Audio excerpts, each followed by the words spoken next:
এখন বাজে সকাল 6:30 আর 6:30টার সময় আজকে ঘুম থেকে উঠতে হয়েছে, তাও খুবই জোর করে।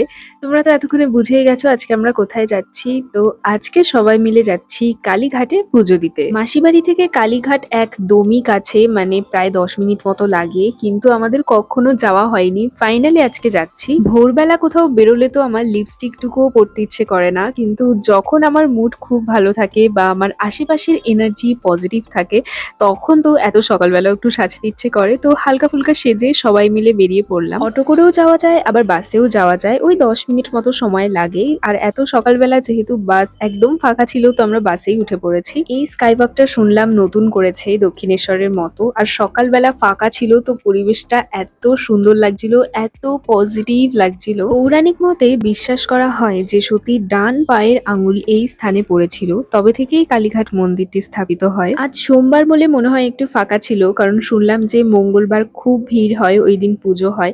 আর ভেবেছিলাম যে ফোন হয়তো জমা দিতে হয়, কিন্তু না, ফোন অ্যালাউ করেছিল, বাট অবভিয়াসলি আমরা সেই সময় কোনো ক্লিপস নিইনি। তো সুন্দরভাবে পুজো সম্পূর্ণ করে বেরিয়ে একটু ছবি টবি তুললাম সবাই মিলে। চা বিস্কুট খেয়ে ফিরছি এখন বাড়িতে। তো চলো আজ আসি, দেখা হচ্ছে তোমাদের সঙ্গে পরের মিনি ব্লগে।